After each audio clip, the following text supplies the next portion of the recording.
For many people around the world, the idea of learning the Chinese language is intriguing but a bit intimidating. Well, our colleagues at Pandaorama are taking a look at learning Mandarin, and they're showing people it may not be as difficult as they think. Chinese characters are way easier to learn than you'd think. Here's an example. This character here is the character for the word person, okay? Kind of looks like a person walking, kinda, right? This character here is two people together, and it means follow. Very cool. Two is cool, but three is a crowd. This character means crowd. Now, check this out. If you take this character and put a line through it, kind of looks like someone saying it's really, really big, right? This character means big. Now, this character, whenever you have these two little things there, that's like somebody waving their hands around like, rah, rah. This character means fire, haha. And this character, if you put the person in a little box, it means prison. That's one way to learn it. That is Pandaorama host Zach Danz breaking down some of those characters. Zach joins me now. So, Zach, how did you learn Chinese? How long did it take? And what would you say was the most difficult part? Hey, Elaine. First of all, thanks for having me back. I'm so happy to be here. How long did it take me to learn Chinese? That's a difficult question because there's no real start or end. You know, it's difficult to find a specific point when you say, I have learned this thing. But I'd say I was able to speak fluently after about 2 years or so. And how intense were the lessons? Were you learning a little bit every day? Were you practicing all the time? Give us a timeline if you can, what it took, the effort it took.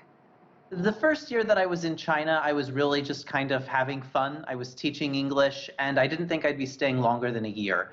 And after that, I really elongated the amount of time I was going to stay there. I stayed 6 years total, and by that time I said, okay, I'm going to learn this thing. And I was pretty diligent about it. I would say I spent at least 2 or 3 hours every day in classes or studying on my own. So it is pretty intense, but you find that it's not as alien as it could be. Well, some people, you know, make a lot about the tones because there are 4 tones. So one word can have 4 different meanings. How would you advise learning the tones? Tones are important from the very beginning. You have to start with tones because that's going to affect the rest of your learning.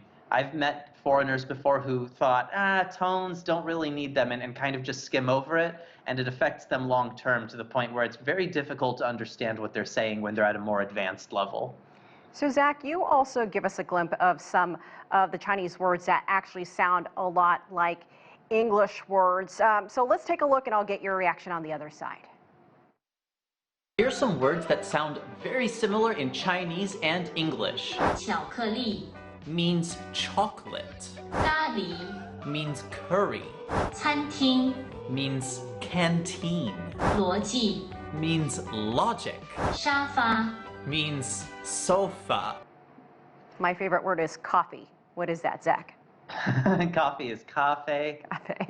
So, I mean, that kind of makes things a bit easier to remember, but that's just a certain number of words, or is that just, would you say, the most important words? The most important, I don't know, but it's just words that kind of represent ideas that were imported into China at a later point, like chocolate or coffee, for example. Let's turn to reading and writing Chinese, learning how to write the characters, how to read the characters. I mean, there are brush strokes, there's the stroke order. I mean, it's quite a bit. Mm-hmm. Yeah, there's a lot going on for sure, and it requires a lot of discipline, you know, if you want to really go through with it all. But, you know, I guess one of the points that I'm trying to make with this whole video series that I'm doing is it difficult? Yes, of course, but it's not impossible, and there's a lot of logic to it, and by learning these things, you learn a lot about how Chinese people think. Like, you can't separate the language from the culture and the history, and that's the part that's most fascinating to me. So what is the one piece of advice you would give people who really want to try learning Mandarin?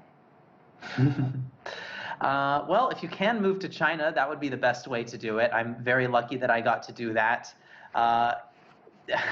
Honestly, like from a more language learning perspective, I would recommend using something called SRS, spaced repetition software. It's something that you can use every day to practice remembering words over and over again until you've really got them nailed down.